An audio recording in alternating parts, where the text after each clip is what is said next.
Hi everybody, welcome to Dandelion Cottage and Watercolor Wednesday. I'm Leslie Watkins.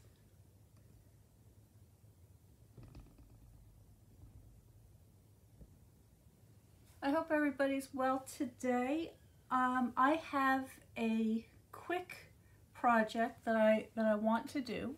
I'm going to be making a series of Valentines for friends and family, and I wanted some background paper, so I'm going to paint my own DSP, and I'm just going to paint a very loose, watery, sort of a pinkish, rosy, kind of a moody background, if that makes sense. And then at some point I may or may not decide to add a little bit of gold sparkle to it. But for now, I just want to show you how to get started just doing a big loose wash and adding some sort of floral elements to it. So this is going to be a lot of fun. I'm going to zoom you out a little bit because I'm going to be working a little bit oversized today. And I'm going to be using my watercolors. So I just have 3 colors, red, yellow, and blue. Let's see if we can get this so that it fits under the camera. So here's my watercolor palette. There's my yellow, my red, and my blue. Keeping it very simple as always. And I'm using a slant board with a piece of plexiglass on the top. And I've got a piece of paper. This is a hot press 90-pound paper. So it's smooth and it is fairly thin.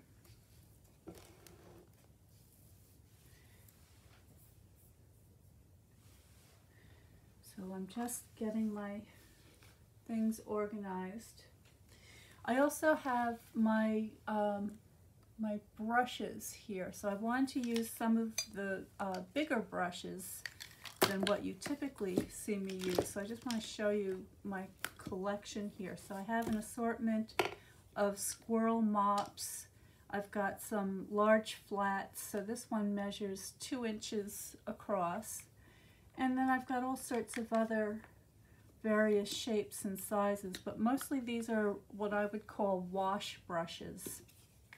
This one might be fun to use. So I'm just going to grab a couple. I'll take these 2. All right, and I'll put these aside just in case I'm looking for them.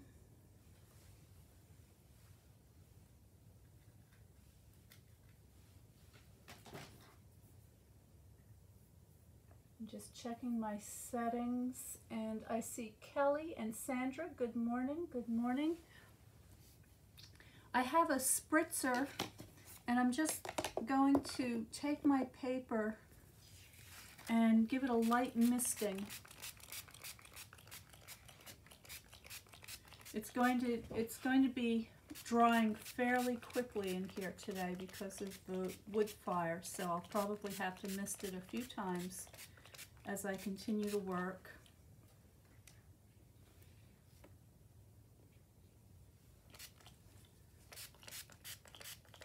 And I'm going to go ahead and give my palette a misting as well. And let's see if we can get this on the camera so that you can see the whole thing at once. That's pretty good. Okay, and so I'm going to add more water. Just kind of brush it around.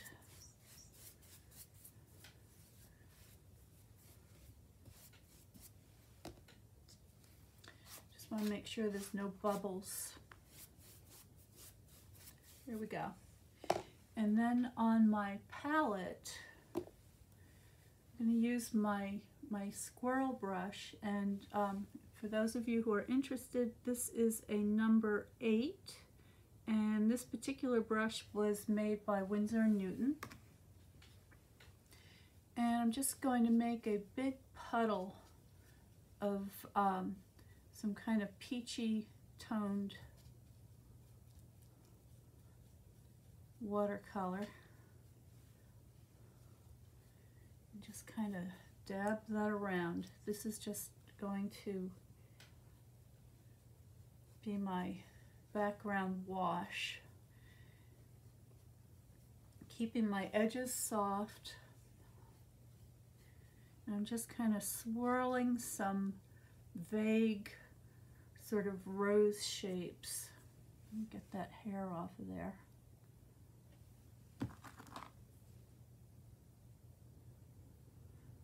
I don't know if it's a hair from my brush, but I suspect it's a hair from Sophia Maria. That's what it looks like. There it is.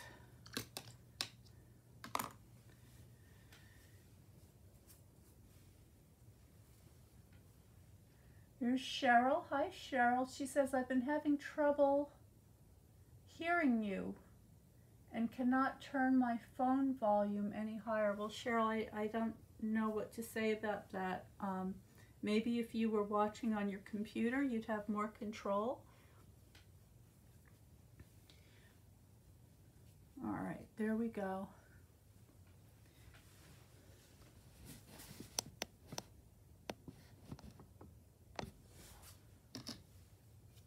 And now I'm just making a darker mixture. I begin to indicate some of these shapes to look a little more like roses.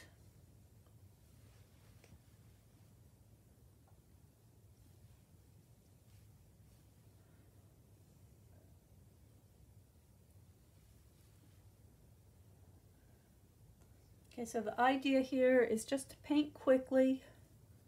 You want to make sure that you want to get your strokes in before the paper dries to keep that nice soft blending going on. There's that hair again.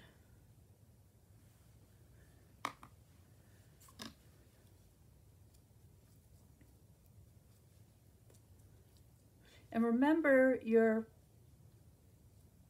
painting will dry darker, so don't be afraid to get some nice strong color in there.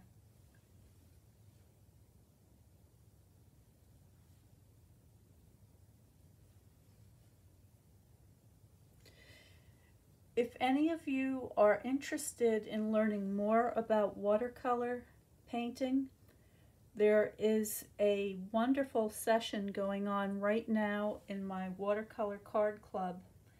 We're starting the new year by covering the basics. So if you are a beginner, if you're somebody who's always wanted to begin painting but weren't sure how to start, this is the perfect time and place for you to do that. You can go to my website and look for the Watercolor Card Club, and there's a lot more information there. And it's a monthly subscription, and this particular one is going to close on February 15th. So there is a time limit on each session, but the sessions are ongoing. If you have any questions, just put them in the comments below, and I'd be happy to answer them.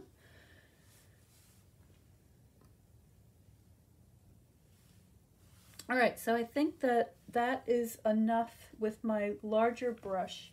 I'm going to move now to my smaller brush. This is a number 7. A bigger brush would be fine. An 8 would be very nice, but I wouldn't go any smaller than, even a 6 would probably be a bit too small. And at this point I'm making another puddle of even stronger paint, and I'm going to see how these marks look on the paper, because it's starting to dry a little bit, so I can get a little more definition around my edges.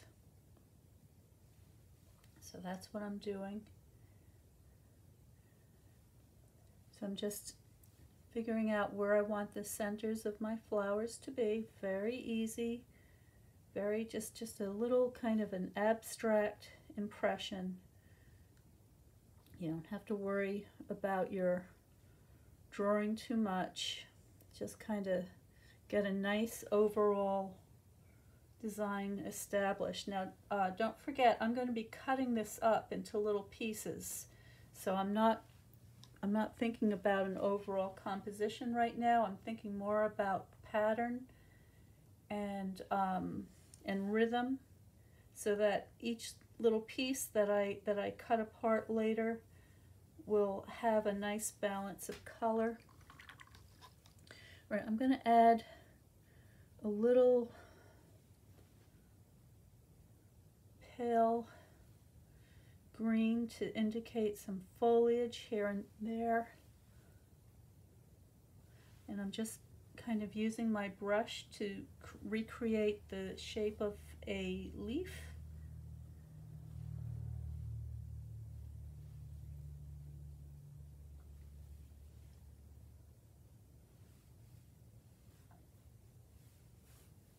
I see another question there. Let's see.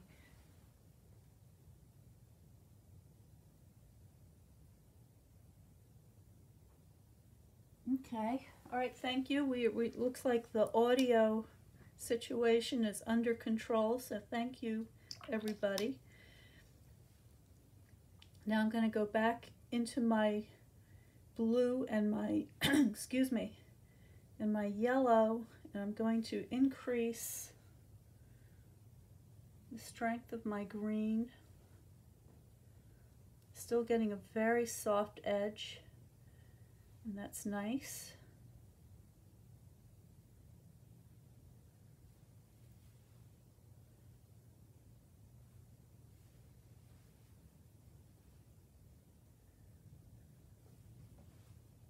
All right, so that is kind of what I would call an underpainting.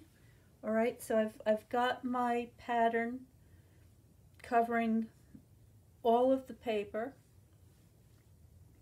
and as the paper continues to dry, I'll continue working on my rose shapes. So I'm going to go back, this time adding an even stronger mixture, and I'm just going to continue to develop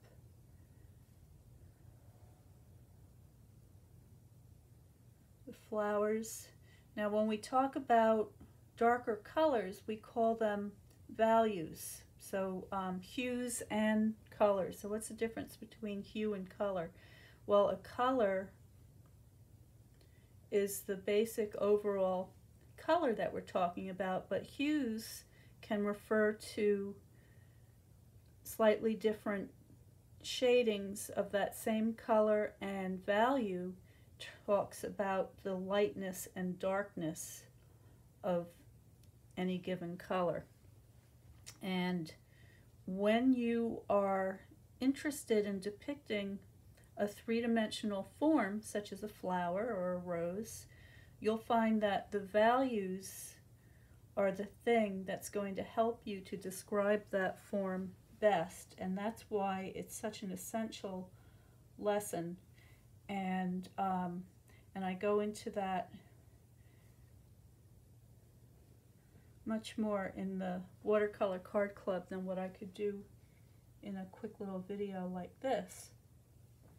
But as I'm talking and as I'm painting, in the back of my mind, I'm always thinking in terms of value. And with this way of beginning a painting, what I can do is I can build up my darks as I go along. So you remember when the paper was very wet, when I was just starting, the color was very light and loose, and I think now you can start to see that some of these tones are getting darker. Now the other thing that I'm thinking about, of course, is the shape and the texture of the flowers and how one shape relates to another.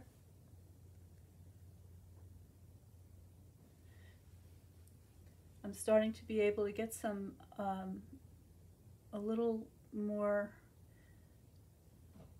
harder edge to some of these strokes, so I can start to indicate some of these petal shapes.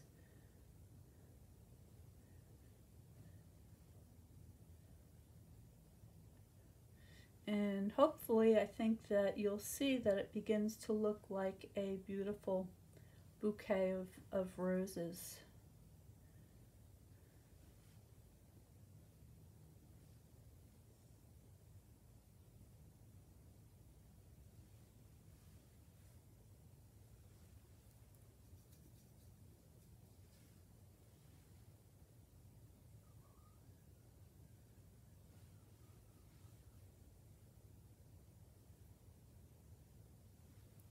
We're going to be having some very cold weather coming up this weekend, so it's a lot of fun being all happy and warm in the cottage with my coffee and painting flowers, thinking about the gardens that are going to be waking up soon in the spring. We've already passed the shortest days. The days are getting longer and longer, which is really nice.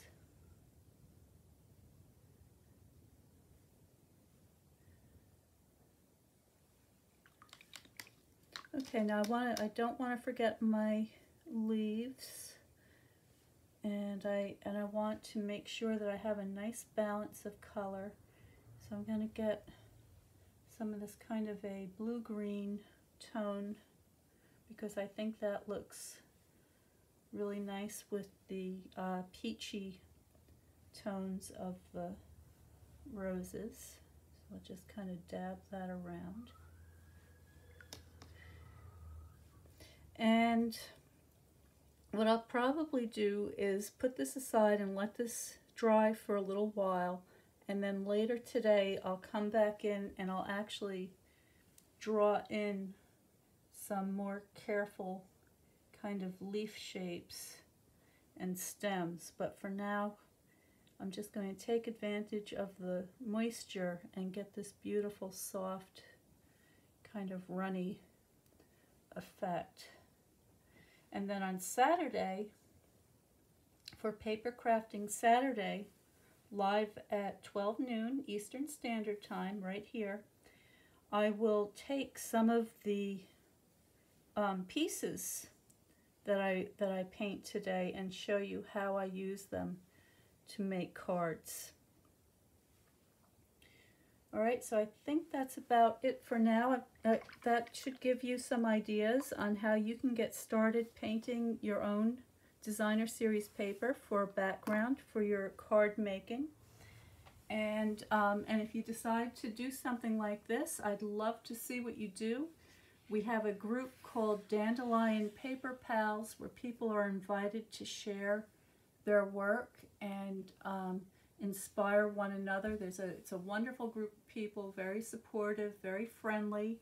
Everybody's welcome. All you need to do is just put a comment below and introduce yourself so I know who you are and I can let you in. And then just search on Facebook for Dandelion Paper Pals and ask to be invited in, and we'll get you in there. I think that's all the news I've got for you today. Can't think of anything else, so I'm going to let you go. Stay well, stay happy, stay creative, and I will see you next time.